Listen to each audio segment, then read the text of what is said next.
this material world. And does anyone know why we suffer in the material world? There's a couple of reasons. Because our desire to enjoy, and then we act on those desires in Yes. sinful ways. Yes, Implicate yes, ourselves in yes, sinful yes. reactions. These are suffering is a result of sinful reaction, and all of that is stemming from our ignorance in trying to think that we are the enjoyer, the controller, and not a. What's that? Fish out of water. Not, we should know that the joyful role of spirit souls is serving Krishna endlessly, because that's what we were created to do, to be a part of God and to serve God. But because, we are not interested in that role, we have been sent into this world. It's like a reformatory place, like a prison. It's like, all right, you don't have such a pleasing nature. You try to lord it over others and dominate over others and master others and control others. So here's this world for you. And everyone will do that and fight with each other and compete with each other. And then you can all sit and fester in your karmas that you all inevitably do to one another. And we're suffering due to all of the sinful reactions. But the good news is that the Lord is revealing to us here in this exact spot in the Bhagavatam where sin cannot stay, what type of environment can be cultivated so that sin cannot stay. And what means if sin is not staying there, then similarly all the reactions of sin do not stay. Like even we're striving for pure bhakti, right? Anyabhilashita shunyam, no material desires, jnana karma dhyanavrtam, not being covered at all by karma, jnana, or even mystic, achievements. Our bhakti, what we do, it shouldn't be tinged with these things, or it's not even really pure bhakti. But when pure bhakti begins, the first two things that come are the removal of all sufferings. Kleshagni, the fire of all sufferings, will stop, and then all good fortune arises everywhere. If actually pure bhakti begins, then immediately you get those two things. But because our pure bhakti hasn't begun yet, and we are still doing Mishra bhakti, we are, in our neophyte stage where, we can sometimes get discouraged, with the world, and we can get discouraged with, what's going on internally, externally, and everything like that. But if we get somehow situated, it's actually by the mercy of the Lord, situated in pure bhakti, then immediately all the good fortune and the removal of all sufferings will immediately take place. Even if the body is suffering, the soul, the heart is not suffering. Like Madhavendra Puri, for instance, his body was suffering in sickness at the end, and he was even weeping. And Ishwara Puri is taking care of him, massaging his feet, taking care of him nicely, cleaning up his stool, everything. And but he's just weeping. Oh Krishna, where are you? When can I meet with you again? Like this, he's weeping for Krishna. And Ramachandra Puri, his not so smart disciple, who ended up becoming a great blasphemer even of Chaitanya Mahaprabhu, he's saying, "Oh, everything is Brahman. Why are you, Guru Maharaj? Why are you suffering? Why are you crying? Why are you crying for Krishna? And so Ramachandra Puri didn't get a good reaction. Ishwara Puri, not Ishwara Puri, Madhavendra Puri, he kind of banished him from him. Here, get away from me. I don't want to see you here. And this teaches us, if we don't get the blessings of Guru, even if we take initiation, if we don't get the blessings of our high-level Guru, then actually what will happen is we'll become a fault finder of the Vaishnavas, and this will slowly degrade by this crucial first offense. So anyhow, here in the Bhagavatam, kind of just to bring it back to this is telling us the places where sin cannot stay. Sin has no place in such an environment. So Kali has no place. So Prabhupada, in the devotee's life, he said, all right, you have 5 rules. 5 rules, chant 16 rounds. That's first step 1, chant Hare Krishna.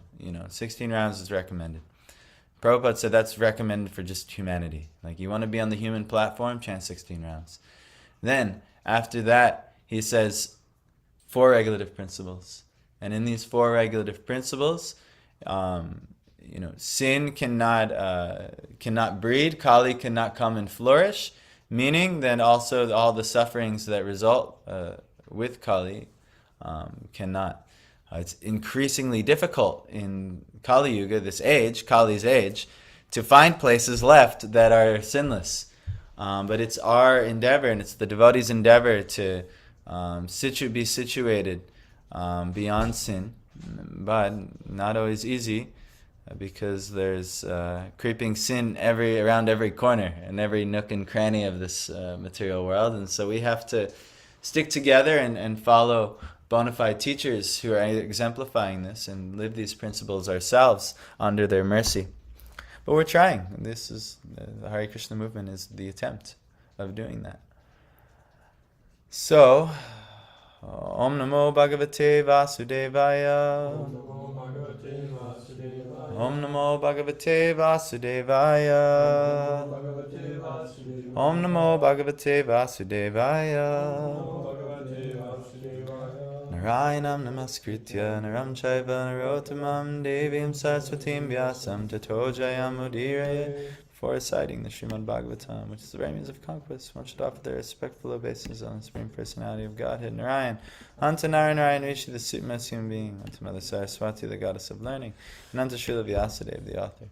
Shrinvatam Swakata Krishna Punya Shavana Kirtana Hridyantastoya Badrani Vidunoti Sahitsatam. Shri Krishna, who is Paramatma, the super soul within the heart of each living entity, and the benefactor, the truthful devotee, cleanse the heart of material desire. The devotee has developed the urge to hear his messages, which are in themselves virtuous and properly heard and chanted.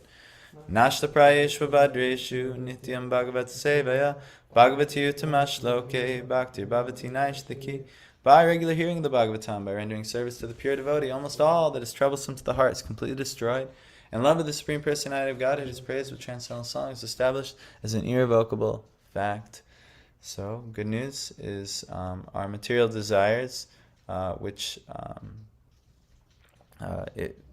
are causing us so much suffering and ignorance and sin. If we hear the Bhagavatam or hear the messages of Krishna, they'll be lessened. And then also, as we do that, and also simultaneously, if we serve the pure devotee or the pure devotees, then what will end up happening is all of our troubles caused by that, by regularly hearing the Bhagavatam, will be removed. And what will come up in its place is love for God, which is a blissful situation. So this is... the Bhagavatam is the solution for any problems. That's why we chant these verses. So, let's put it to the test today. I know I have to do a Mangalacharana, but because let's do one Bhagavatam verse and then the translation and then... Yes, can you not see? Is it? Oh, whoops. Oh, sorry, I normally have it up here. There it goes. Yes. So it should connect. There we go. And also, Madhav, let's get Shukadev and Maharaj Parik up here as well. Let's invite them. So, Navartitavyang tadadharma bando Navartitavyang tadadharma bando Dharmena satyena chavartitavye Dharmena satyena chavartitavye Brahma vartayatra yajanti yagye Brahma vartayatra yajanti yagye Yageshwarang yagya vitana vigyaha. Yagya vitana vigyaha. Okay. Ooh, sorry. Can you see? Na, not. Vartitavyam, deserve to remain. Tat, therefore. Adharma, irreligiosity.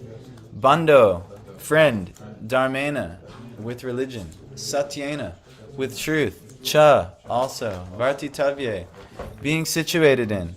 Brahma avarte, place where sacrifice is performed. Yatra, where. Yajanti, duly perform. Yagyai, by sacrifices or devotional services. Yagya Ishwaram, unto the Supreme Lord, the Personality of Godhead. Yagya, sacrifice. Vitana, spreading. Vigyaha, experts.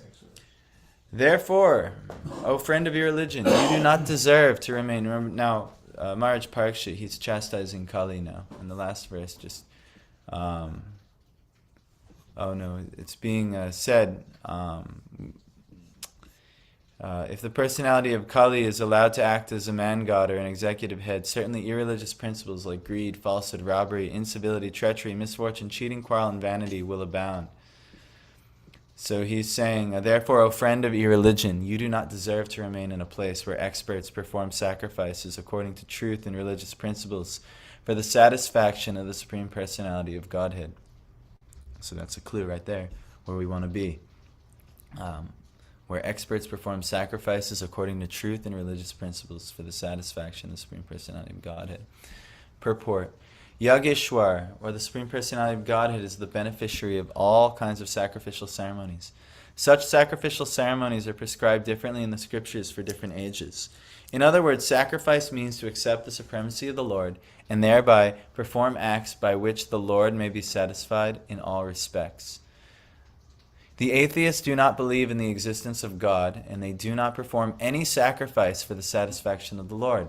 Any place or country where the supremacy of the Lord is accepted and thus sacrifice is performed is called Brahmavarta. So this is where we want to be, in Brahmavarta. There are different countries in different parts of the world, and each and every country may have different types of sacrifice to please the Supreme Lord. But the central point in pleasing Him is ascertained in the Bhagavatam, and it is truthfulness. The basic principle of religion is truthfulness, and the ultimate goal of all religions is to satisfy the Lord.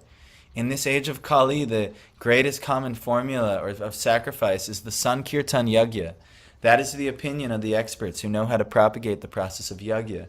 Lord Chaitanya preached this method of Yagya, and it is understood from this verse that the sacrificial method of Sankirtan Yagya may be performed anywhere and everywhere in order to drive away the personality of Kali and save human society from falling prey to the influence of the age.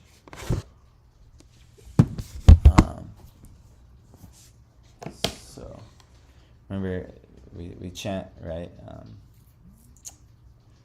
Which one did we? Srinvatam Swakatha Krishna Punya Shravana Kirtan. And Krishna is the benefactor, the truthful devotee. This is very, honesty is a huge principle. It's the only remaining principle, the only remaining leg of Dharma that's still available.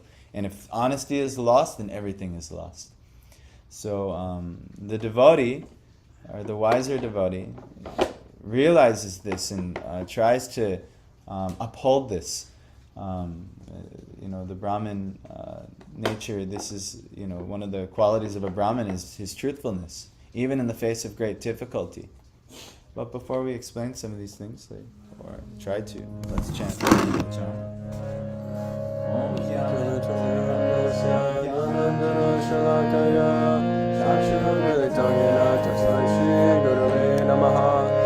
Chaitanya Manobishtam Stapitam Yena Bhutale Swayam Rupa Kadamayam Dadati Swapadantikam Vandeham Shri Guru Shri Uta Padakamalam Shri Gurun Vaishnavanscha Shri Rupam Sagajatam Sahagana Raghunatham Vitam Tam Sajivam Sarvaitam Savadutam Parijana Sayutam Krishna Chaitanya Devam Shri Radha Krishna Param Sahagana Lalita Shri Vishakam He Krishna Karuna Sindhu Dinabandhu Jagatpate Gopisha Gopika Kanta Radha Kanta Namostate Tapta Kanchana Gaurangi Radhe Vrindavaneshwari Vrishabhanu Sute Devi Pranamami Haripriye Anshakapatiyubhyascha Kripasindhubhyevacha Patitanam Pavanebhyo Vaishnavebhyo Namo Namaha Jai Shri Krishna Chaitanya Prabhu Nityananda Shri Advaita Gadadhar Shivasari Gaura Bhaktivinoda Hare Krishna Krishna Krishna Hare Hare Hare Rama Rama Rama Hare Hare Namo Krishna Prasthaya Bhutale Srimate Bhaktivedanta Swamini Ti Namine Namaste Saraswati Deve Gauravani Pracharine Nirvishesha Srimati Pasita Deshatarine. So,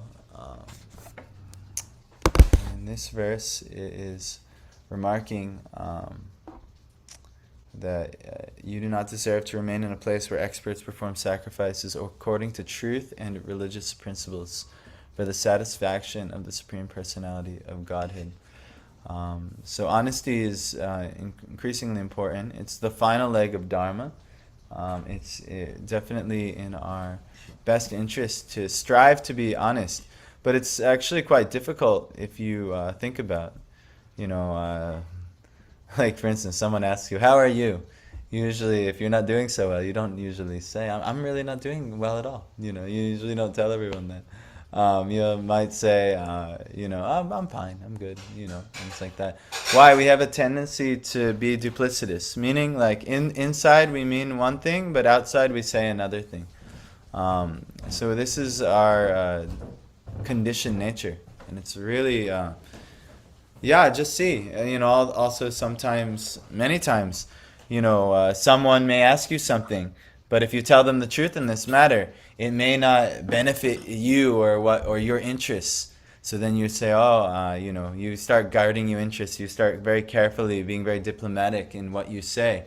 And, especially maybe in relationship, these types of things happen. I don't want to say something that, but, if you compromise the truth, then Kali can come in and falsehood starts, and it starts to be a bad situation.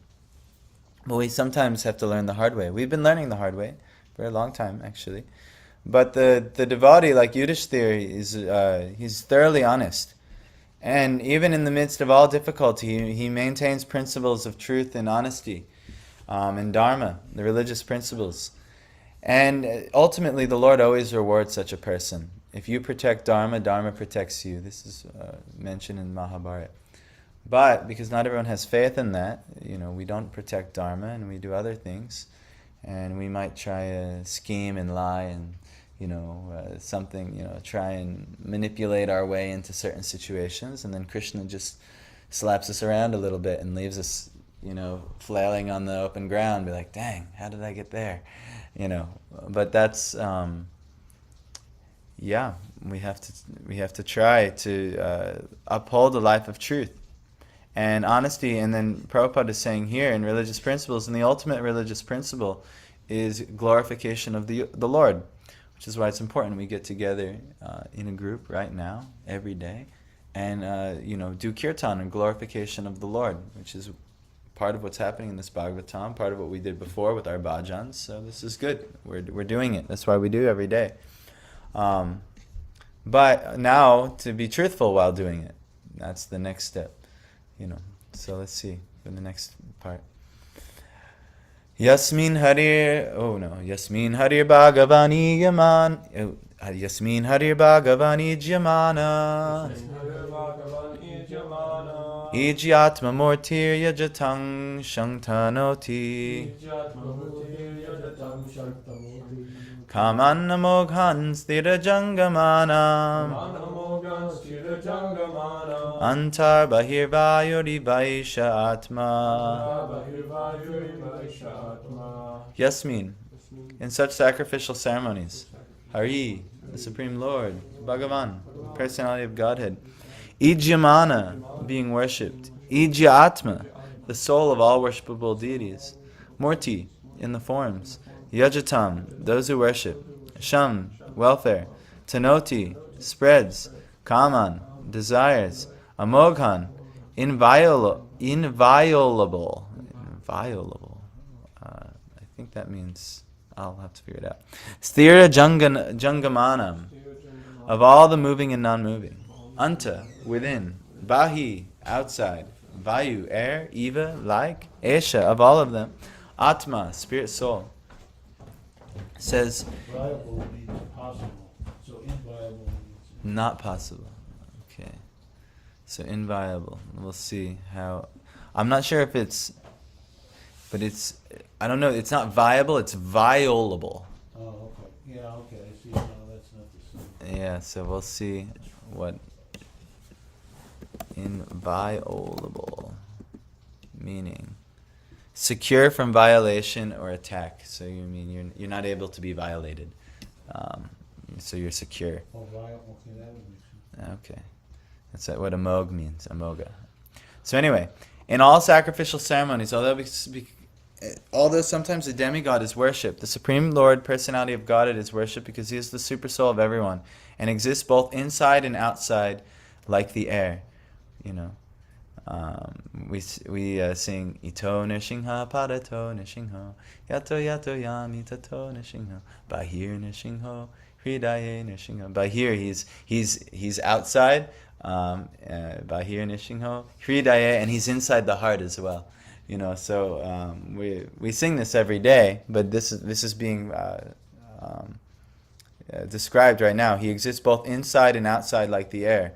It says anta within and bahi, within and outside the Lord is present. Thus it is he only who awards all welfare to the worshipper.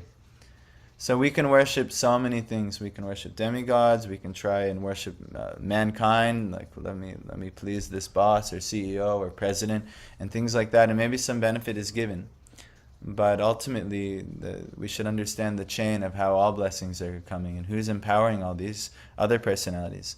So Prabhupada is saying, it is even sometimes seen that demigods like Indra and Chandra are worshipped and offered sacrificial awards. Yet the rewards of all such sacrifices are awarded to the worshipper by the Supreme Lord. And it is the Lord only who can offer all welfare to the worshipper. The demigods, although worshipped, cannot do anything without the sanction of the Lord, because the Lord is the super soul of everyone, both moving and non-moving. In Bhagavad Gita 9.23, the Lord himself confirms this in the following shloka. Yepyanya devata bhakta yajante shraddhayanvita tepi mam eva konteya yajantya vidhi purvakam.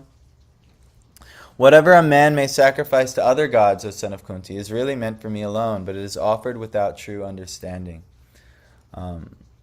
So this is often the message we try to get to, like the local Indian population, because in the West it's just practically atheism at this point, and there might be a God, and maybe Jesus is the only way to God. That's usually but in the East, there's definitely many gods, and they saying like this God is good and this God is good and this God is good, but sometimes they can lose the essence of the chain of command. No, there's one truth. There's one Brahman.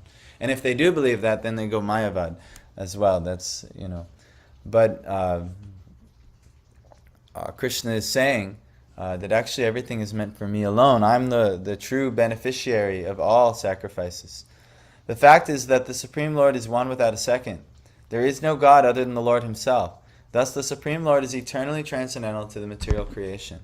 But there are many who worship the demigods like the sun, the moon, and Indra, who are only material representatives of the Supreme Lord. These demigods are indirect, qualitative representations of the Supreme Lord. A learned scholar or devotee, however, knows who is who. Therefore he directly worships the Supreme Lord and is not diverted by the material qualitative representations.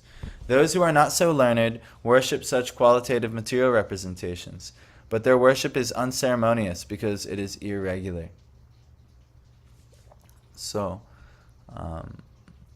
we should have regular worship of the Lord, which is why Prabhupada Prabhupada is introducing us to Lord Chaitanya's system of Vaidhi Bhakti, regulated Bhakti under rules and regulations.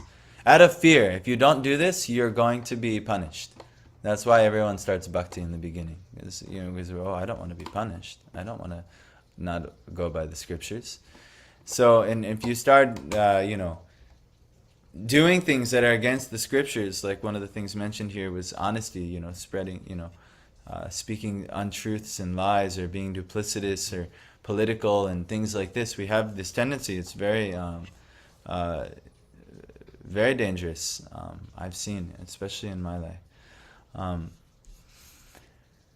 So if we do these things, we're in trouble. And in Vaidhi Bhakti, when we practice Bhakti, we don't want bad reactions. I don't want to do things that I shouldn't do. Because we all can do it under the curtain, Like no one will necessarily see. No one necessarily knows what's in our heart. But Krishna always knows what's in our heart because he's there also.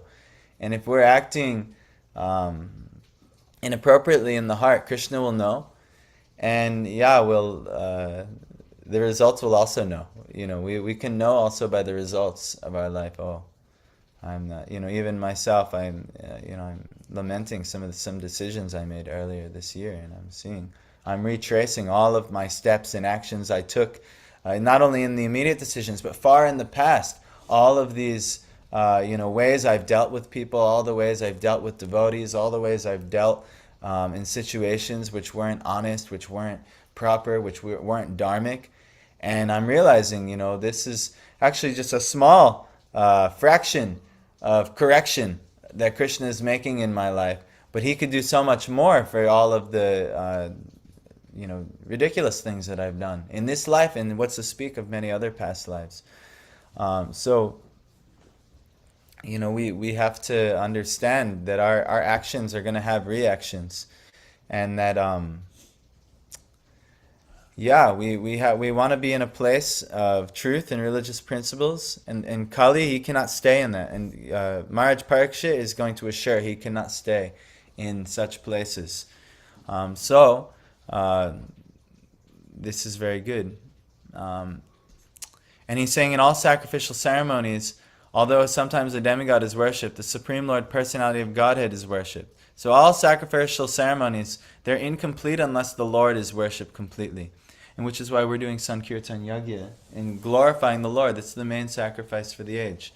So the more we do this sacrifice, the less Kali can be present. And the more we bring this out to others, which is, I'm feeling like a little I've been neglecting this past month, is going out and giving this ability to others, the more else that Kali cannot touch them, or he'll be reduced in his onslaught of the people of this world. So let's at least do one more verse. Sutu vacha parikshitaiva madishta sakalir jata vepathu tamud yatasi mahedam dandapani mivodyatam. Sutu vacha, Sri Sutta Goswami said, Parikshita, by Maharaj Parikshit, evam, thus, adishta, being ordered, saha, he, Kali, the personality of Kali, jata, there was, vepathu, trembling, tam, him, udyata, raised, asim, sword, aha, said, idam, thus, dandapanim, Yamaraj, the personality of death, eva, like, udyatam, almost ready. Sri Sutta Goswami said, the personality of Kali, thus being ordered by Maharaj Parikshit, began to tremble in fear. Seeing the king before him like Yamaraj, ready to kill him, Kali spoke to the king as follows. So Kali's going to strike a deal with Maharaj Parikshit. Maharaj Parikshit is saying, you cannot stay here. Anywhere where sacrifices in truth and religious principles are being done, you cannot stay. And his kingdom is completely filled with such sacrifices. But then Kali is going to beg, please, I need some place. The king was ready to kill the personality of Kali at once, as soon as he disobeyed his order. Otherwise, the king had no objection to allowing him to prolong his life. The personality of Kali also, after attempting to get rid of the punishment in various ways, decided that he must surrender unto him, and thus he began to tremble in fear of his life. The king or the executive head must be so strong as to stand before the personality of Kali, like the personality of death, Yamaraj. The king's order must be obeyed, otherwise the culprit's life is in risk. That is the way to rule the personalities of Kali who create disturbance in the normal life of the state citizens. So Prabhupada is being really strong these past few purports about how to properly discipline people and discipline he calls them the representatives of Kali, but actually any person who's committed not to following religious principles, they're said to be the personality of Kali, and if you have some authority or jurisdiction over them, he recommends very harsh punishment to such personalities. So even here, let's just say Parth started doing all kinds of sinful activities in the home, it would be my duty to be very strong with Parth. Like, Parth, cut all your sinful nonsense. Why are you doing all these things? Leave the girls alone. Stop drinking alcohol and doing all these things. And if he continued on, I would have to be stronger and stronger, and then even maybe to the point, I doubt I'd be violent, but to the point of saying, "Get out, Parth. Leave here. You have no place here for your sinful behavior." So I don't foresee that, which is why I used you as an example. What's that? Yeah, you're only a week, but a lot's happened in a week. So much sinful activity has crept into the vicinity. No. Parth is good. Using Parth as an example because I'm using Parth as an example because Parth is a pretty stand-up guy, as far as I know, unless he has a secret life when he's gone all day I don't know about. So anyhow, this is we have to be strong with not letting Kali nor personalities of Kali disturb the sanctity of our environment, the sanctity of our temple space, the sanctity of our the place where we come and perform sacrifices. Kali can't exist in a place where sacrifices to the Lord are truthfully performed. So this is why we're doing this, actually. We're trying to establish a place. And any discrepancy in that by the performers, if we're not honest in our dealings, if we're not honest with the devotees, we're not honest before the Lord, even Mother Earth says she can tolerate so many things. This is in the 12th canto. Is it the beard? Yeah. Oh, wow. It's like, just go like that. It's like a stick up. But Mother Earth, she says in 12th canto, she tolerates so many things, but one thing she cannot tolerate is a liar, actually. And so it's in our best interest, for sure. And who is Krishna? He's the benefactor of the truthful devotee. We say it every day. But we have to try to find, how can I be more honest in my dealings? How can I be more honest in my life? Even in small things, we can be very duplicitous. This is, I know something. I was always very careful and a little clever with how I would speak, because what I say, it might benefit me if I say something else, other than what the truth in the situation is. And if we do like that, okay, go ahead. But Krishna, he sees, he's in the heart, he knows if the duplicity is there, and then he will create such a situation that you'll realize, duplicity is not a good idea. But you might have to learn the hard way. I've been learning the hard way, oh my gosh. And it's crazy, as you go through the devotional process and you're starting just to go through the layers of the anarthas that are present, and you see how the duplicitous nature is here. Even in conversations with my wife, who I can trust more than anyone, but still, if I just don't want to address something, or I just want to shrug something off, or I don't want to create a problem, I might just say something that's not completely truthful, or something like. Especially in this Western world in Kali Yuga. Yeah. Cheaters and the cheated, it actually promotes the lying and the Absolutely. the truthfulness. Absolutely.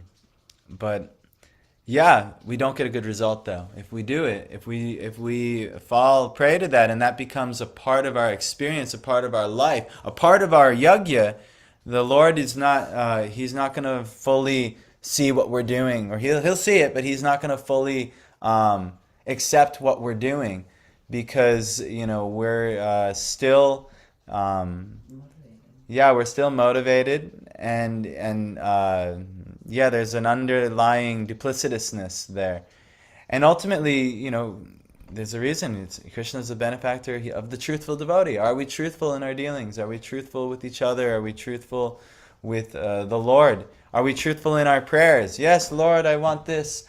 Yes, I need all this money, Lord, because I purely want to use it for your service and things like that. Is that really what we need, these things, or is there something else there? Are we even honest with ourselves? Are we really honest with ourselves? Yeah, I don't get why this is happening. I'm doing pure devotional service, and but are we really? I know myself. I've been lying to myself for a long time. in many ways. And a lot of times, yeah, why am I doing this? Why am I doing this? Even though I could be doing good activities, like for instance, I could be giving a class on Bhagavatam.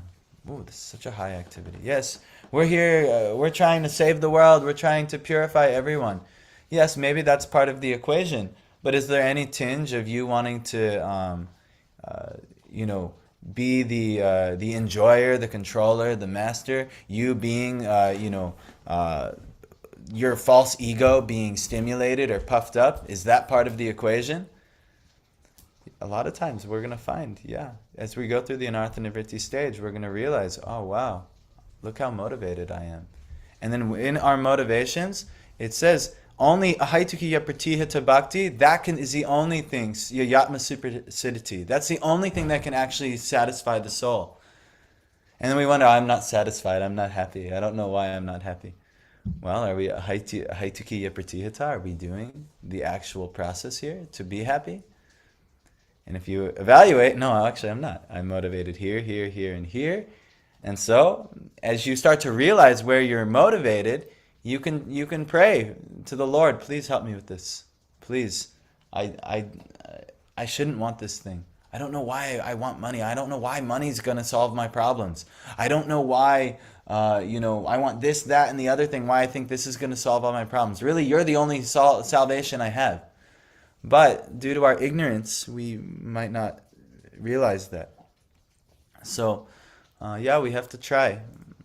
So anyway, any place where, the conclusion of today, any place where there is, where experts are performing sacrifices according to truth and religious principles for the satisfaction of the Lord, Kali cannot stay. So we should try to go to that place. In Syracuse, this is probably the best place. I don't know any other place that's doing any sacrifices for the Supreme Lord. But we're trying, and please help us, and please try and help to hold us accountable so that everything we're doing is according to truth and the religious principles. And then that way Kali can never come and touch this place. Kali can never come and touch the people who are gathering in this place. Yes, we see so much. Me and Keshav Gopal, we've talked about all kinds of different scandals that have happened in the Krishna consciousness movement. It's a place of worship. Everyone's come to do sacrifices. And then all of a sudden, the temple president runs away with millions of dollars or something like that. We've seen. But why? Because the sacrifices weren't being performed according to truth and the religious principles. And ultimately, we have to put that at the forefront of our sacrifices personally, and then also, our community. We have to try and look after these things. So anyway, we do that, Kali can't be there. If we don't, Kali's coming. So not ideal. So anyway, Grantharaj, Srimad Bhagavatam, Ki Jai. Any reflections or anything from you guys? Well, like in my home, I'm doing nonsense most of the time. I do have deities that I take care of, and I have pictures, and I have Tulsi, and I greet them in the morning, and I offer foodstuffs every day. Is it proportionate to what I'm doing as to maybe if I'm being protected from Kali or not? Or Well, there's definitely reduction of Kali is going to happen if you're doing all of these personally, principles. I guess I don't think so much, only because I know myself. But the main yagya to do is Sankirtan yagya. So if you're just alone doing, you don't really get to, even though you're doing a yagya and it's a good yagya, but if you're alone doing, then it's not the recommended. It's not the Yuga Dharma. It's not the what's given by Lord Chaitanya. Even though it's good, because when nobody's around, still we should be doing yagya to the Lord. Like when we're chanting japa, for instance, that's one of the main yagyas that are recommended for us. When we chant japa, nobody else should really be. It's not like a group activity. Even though sometimes you can gather in groups, but it's an internal, it's a personal activity. So you carry on. You're always doing yajna to the Lord. The devotee is like, all right, I have some free time. Let's do some japa. There's always yajna going on. But at the same time, you may think this or you may not. But is your home the most ideal space for yajna to be performed? But it's what you have. It's what I've always struggled with. I'm not attracted to kirtan. I'm not attracted to chanting rounds, and religiously reading, Bhagavatam and Bhagavad Gita all the time. I do it sometimes I don't. Sure. I think about Krishna a lot during the day, so I'm just being honest about that. Yeah, that's perfect. You're being honest. But we actually just did this verse this morning. Yeah. So actually, there's a solution. So we chant Nam Namakari Bahuda Nija Sarva Shaktis Tatrarpitani Amita Smaranena Kalaha Etadrishitava Kripa Bhagavan Mamapi Dordaiva Mirushami Hajani Nanuragaha. And so it means Nam Nam, the holy name of the Lord. The Krishna Akari has manifested it, Bahuda, in many forms. There's many names of God, right? Hare Krishna, Rama, Allah, Jehovah, Yahweh, this, that, and the other. So many names. And they actually all contain Nija Sarva Shaktis, all of his personal potencies. Meaning by chanting, if we actually chanted one pure name, everything, we have access to everything. It's a blissful situation. It's amazing. Krishna can actually manifest himself in that one name. But Bahuda Nija Sarva Shaktis. Tatrarpita Niyamita Smaranena Kalaha. There's not even any hard, fast rules in time, place, and circumstance where you can't chant these names. You can't do this activity and approach the Lord. But this is the problem. Etadrishi Tava Kripa Bhagavan Mamapi. You've given us this mercy you've given us, O Lord, by your great mercy to us. But Dordaivam, due to misfortune, and what is our misfortune? Is actually our offensive nature, our duplicitous in our bhakti. Meaning, I'm doing something for you, Lord, but it's for me. Really I'm doing this because I want to benefit from the situation. And so what we're doing is called nam aparad or save aparad. We're doing things in an offensive manner. And even though it's better to do things in an offensive manner than not do them at all, but Dordaivam, we're unfortunate. Why? What's the symptom of our misfortune? Dordaivam idrisham is such. Ihajani, here in this world, birth has taken place. Nanuragaha, of no attachment to you. Meaning I have no attachment. Like maybe you're saying, I haven't been attracted to kirtan. I haven't been attracted to chanting the names of the Lord. Like I just started, figuring this out, or being introduced a little while ago. It's been almost 50 years. Yeah. In this birth, but I've always thought about Krishna and yeah. And one of the things I seem to be able to do when Krishna's given me facility is being a supportive role. Like even when I was in LA, nobody bugged me to shave my head or get initiated or whatever. But I ended up running Govindas and doing things around the temple and helping, like here when I make ghee or when I do other things. And these are perfect. You're doing so many activities that are building Sukriti, but we have to understand. All of the services we do build Sukriti, but Sukriti is actually not the process itself. What we actually want is Krishna Bhakti Ras. Krishna Bhakti Ras. In order to get Krishna Bhakti Ras, the only way to get it is not. There's a verse. Actually, Prabhupada founded ISKCON on the principle of this verse, and it goes. Let me see if I can remember it. Krishna Bhakti Rasa Bhavita Mati Kriyatam Yadi Kutopi Labhyate Tatrapi Loyam Mulyang Ekalang. And I think it's Janma Sukritir. The last verse, I'll explain what it means. If you want Krishna Bhakti Rasa, if you want to actually relish the holy name of the Lord, if you actually want to relish and be in spiritual bliss in your Krishna consciousness, the only way to do it is you have to see somebody who has it wherever it's available, and you must run to that personality and immediately purchase it. And the only way you can get it is through greed. So the only way you can get that thing is through the greed of somebody who has it.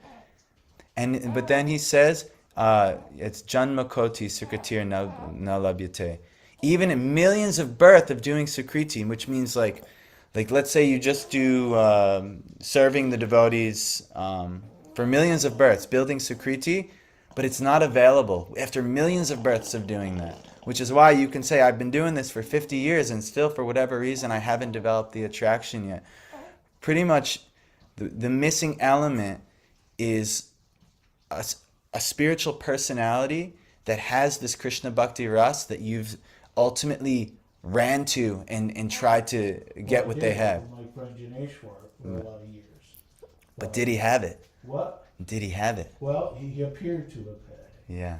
But then, as Amir and you have discussed, later on, we found out, probably now his path that he's walking, it does, I don't know, but you're having more of it than he is right now.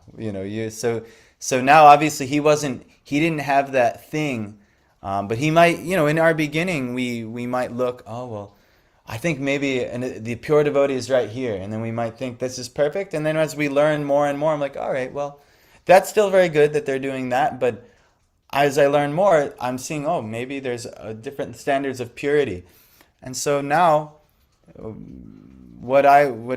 say, let's say we were trying to solve this problem, you were really interested in like, all right, I've been doing this for 50 years, but I still am not really attracted to the process. The only way to get faith is from somebody who has that strong faith, and then that you please them. In Bhagavad Gita, it's tadvidi pranipatena pariprashnena seveya. You have to go before them humbly, ask them relevant questions, and then render them service.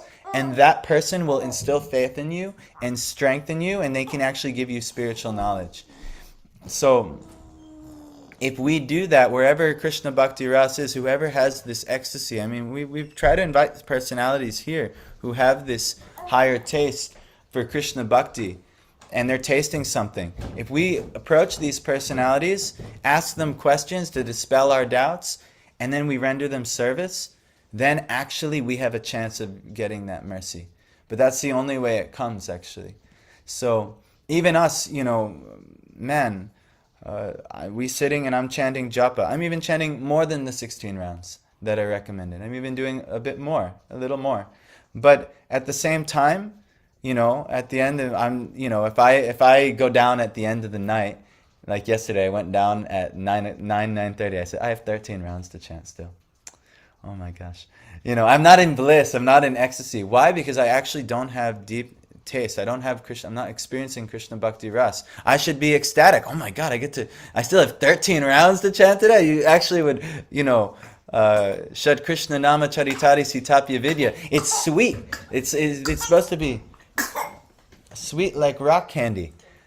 But due to our jaundice in this material world, we have no relishment in the bhakti process. So you're not alone.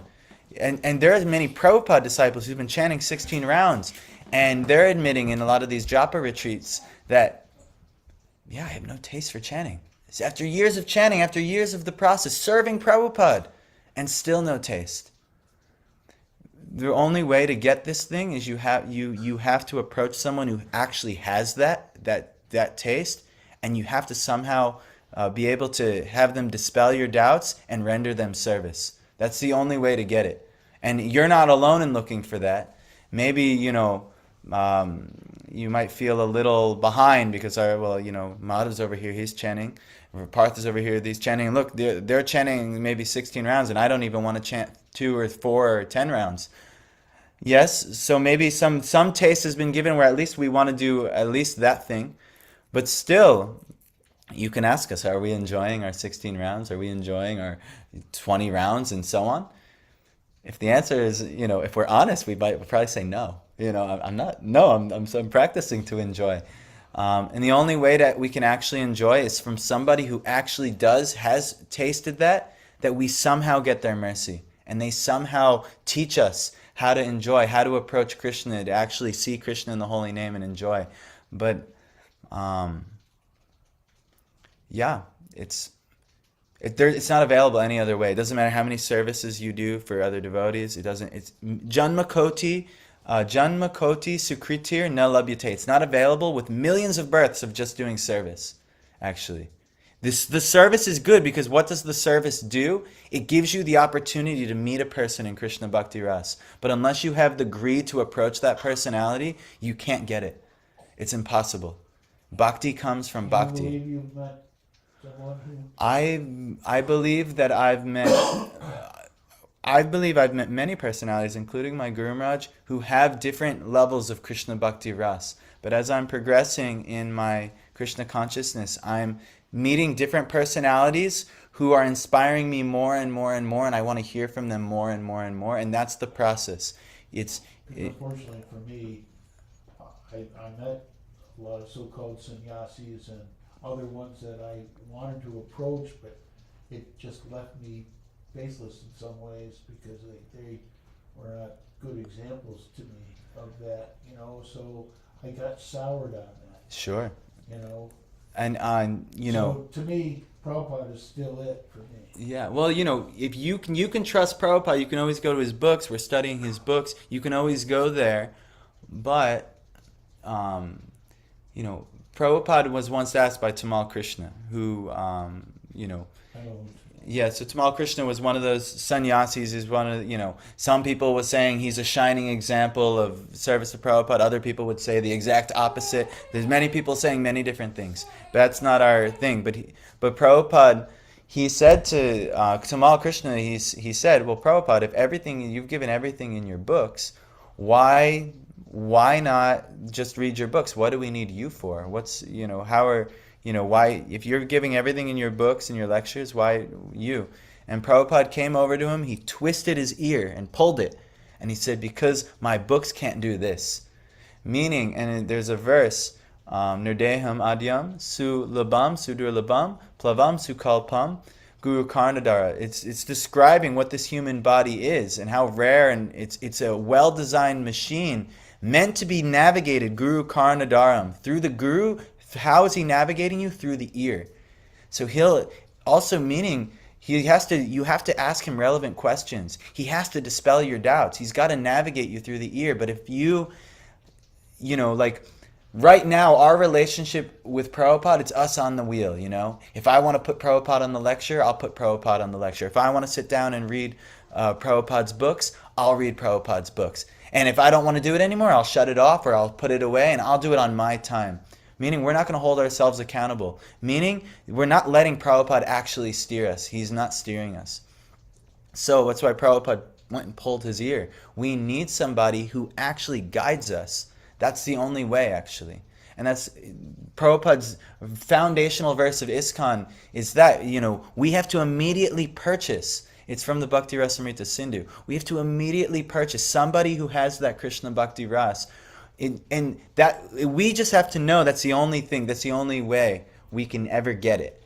But you have to kind of test the waters, like, all right, my best guess is this person right now. Not that you immediately, I'll surrender to you. A lot of people, they just surrendered to some guru and they found out later on that their guru fell down. It's a problem, but it's not and they get discouraged, and rightfully so, but because some incomplete research was done, because we have to understand what are the qualities of someone who has Krishna Bhakti Ras. And a lot of times if we scrutinizingly study the personality, we might find, that's not actually there. So that's okay. But you were going to say something, Kish? Well, it's relevant to any relationship. Any relationship you can have, you can appreciate a person, right?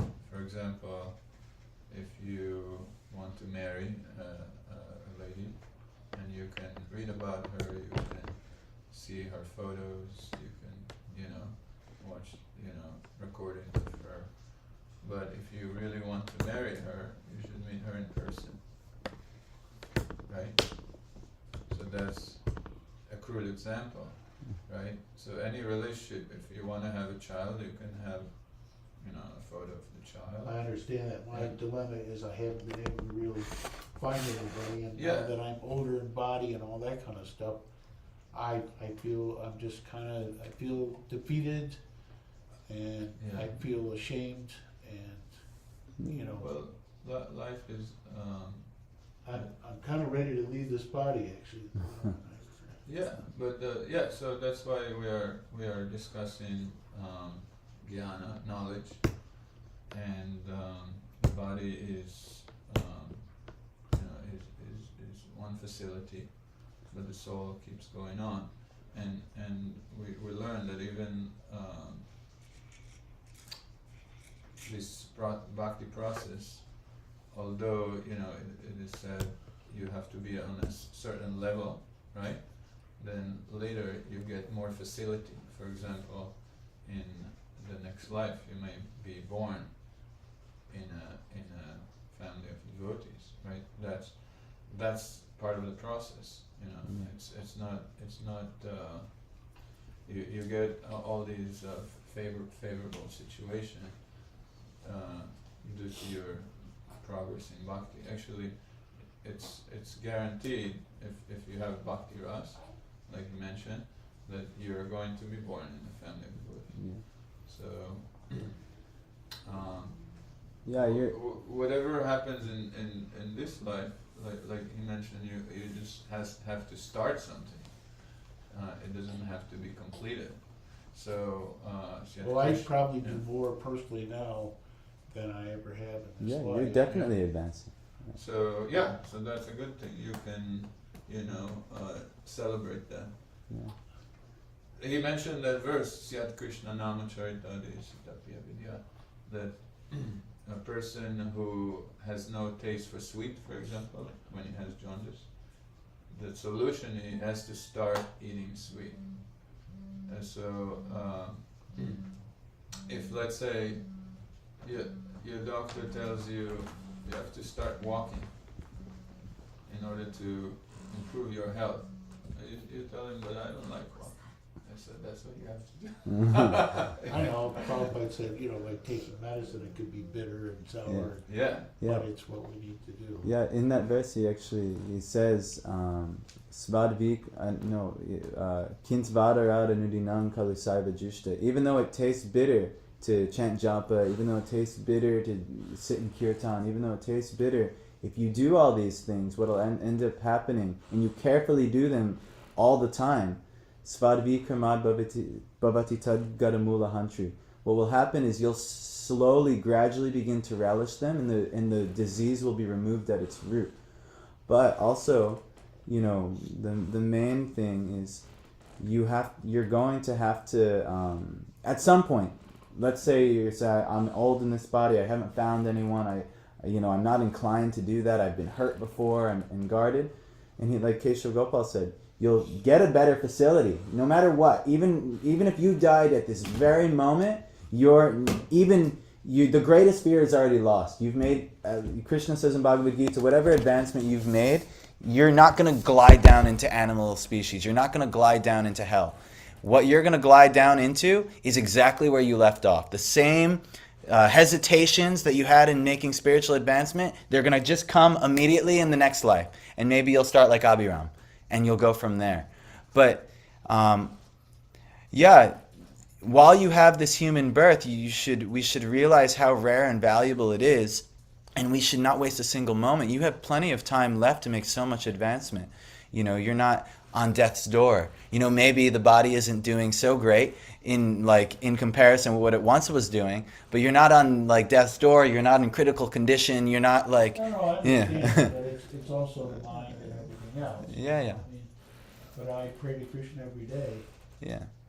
To help me with that. So he's sending the devotees to just relay, here's where you go to get help. And you're going to have to go to a good doctor. And that doctor is one who has that taste, who has that deep taste in Krishna consciousness, and that person is the only person who'll help you. Because we could do millions upon millions of lifetimes of Sukriti, but we'll never get Krishna Bhakti Ras just by doing service. We actually will have to... But I would hope that a certain amount of time would pass of those births, Yeah. that things would increase and it would develop Well, beyond that, it and not just the same thing every, birth after birth. Yeah, it'll increase. The Sukriti will increase, but how will it increase?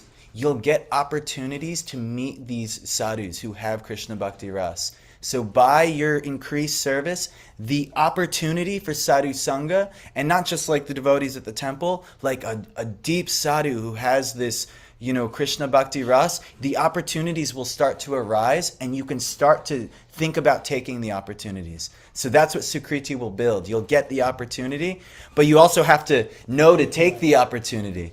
So that's like, Take the medicine. yeah, so go ahead. Yeah. Every situation is unique, right? Every person has a unique situation, and he can calculate what are the big wins, big moves. There's a saying: be like crane. Go for the big fish. So you can look at your situation. Like we recently were in a class in Hillsborough, and the Swami said, well, I have a disciple in Alaska, and he said, there's no sadhu sangha here. So he just told him, just move. It's like, it's like obvious, Yeah. So it's not that all the sadhus will one day end up in Alaska. You have to move, right? Yeah. So It depends on how attached he is to being in Alaska. Exactly. As to whether he's willing to move or not. yeah, but that's the big move for him. Yeah. Otherwise, if he's attached to Alaska, next lifetime he'll be in Alaska and recruit some more Sukriti. But if he's attached to the sadhu, he goes to the sadhu. Yeah. Right? So, if I was an old man, I would try to make a move to to Mayapur, Vrindavan, right? Yeah, that's not gonna happen, I can tell you. Yeah, so I would. problem. I'm just saying these I've are got some thoughts moves. of it, but Yeah. I just know where Yeah. I'm at and where I am. And I'm very honest with myself about Yeah. it. Yeah. Or at least have the desire, Yeah. Well, I Or- hear, Yeah. Or maybe come, really capitalize whenever a guest comes to town.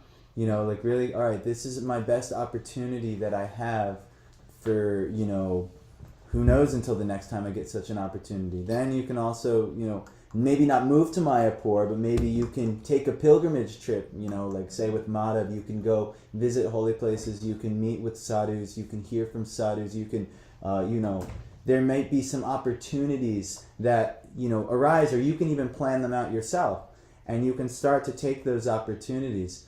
But the most obvious and I think easy one for you would be to just obviously keep doing what you're doing, coming to the temple. I mean, even us, let's just say we're getting inspiration from sadhus, which we are.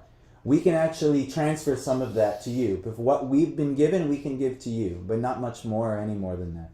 But what they have, they're like a much deeper reservoir of water. You can get a lot more water out of them than you can say maybe get from us. So when these type of personalities come, you try to meet them, you try to hear from them, and you try to discriminate. And is this someone I want to hear more from?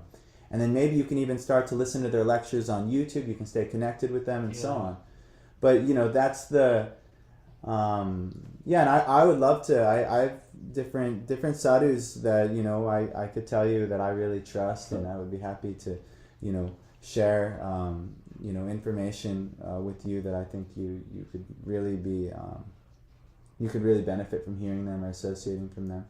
But yeah, there's no hope lost. It's only gain from here. But it's still not easy. You still have to get rid of the attachments at some point. This life, next life, 10 lives, 100 lives. When are you ready to take that next step? Right. Actually, that's what yesterday was about. Gopashtami, or Krishna and Balaram taking the next step. In us now, for us, we also have to take the next step. It's a great day to get blessings to take that next step. And the next step for all of us really is we need to immediately go and purchase Krishna Bhakti Ras from personalities who have it. We have to somehow get their mercy, and then they can give us what they have. And if we haven't found a person yet who has what we're looking for, we keep looking. We keep looking. Like Parikshit, his name is Parikshit, which means examining. And he's always, why? He saw Krishna in the womb and he spent his whole life looking for Krishna. And at the end of life, he's actually got to find Krishna. But you know what? So you just keep searching for that thing. And now you know, at least you know now what to look for, you know. Because imagine we don't know and think, all right, well, if I, you know, even if you just, you know, do whatever sevas we do now, and if we think, well, eventually that will deliver me to Krishna, the Bhakti Rasamrita, the Goswamis, Prabhupada, all are saying that's not what's going to get you to Krishna. The only thing that can purchase Krishna is Krishna Bhakti Ras, is greed. You have to have greed for it, and you have to go get it. But I have read where Prabhupada said that, well, if you can't do this, at least do this. Yes, if you yes. can't do that, at least do this. It's not just Prabhupada, Krishna. That's actually what I was going to do yesterday for my class in Bhagavad Gita. It's in the 12th chapter of Bhagavad Gita. But yeah, so just do what you can do, but keep trying to take the next step too. Your body, I've seen it. You've been doing it for, you know, ever since you and Madhav came. He was trying to hop on the elevator, but you were like, you know what, I'm going to take the stairs, or I'm going to take the escalator up, you know, and Madhav was like, I'm running I'll just walk. I'm running to the top, so, but anyway. One last thing. Yeah, go ahead. Is that whatever we can take as a positive from Guru, then we go to the secondary Guru, which is Mother Nature, Maya, and she will teach us the hard way, but we will get the lesson. Yes. So And we have two ways to learn. We can learn by experience, or we can learn by instruction. Yeah, exactly. Mm. So if you have the desire, you'll get the lesson one way or another, and then you'll later learn to go for the instruction, for the positive, right? For you know, then yeah. So some of these attachments that we have, they're gonna go away one or another. Either you remove them yourself, you know,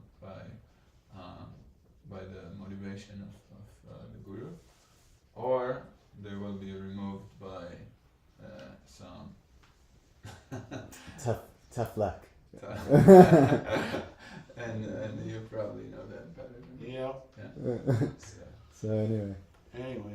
Grantharaj Srimad Bhagavatam Ki Jai. Jai. So this was very good, very lively discussion. This is actually why it's recommended to do this activity every day.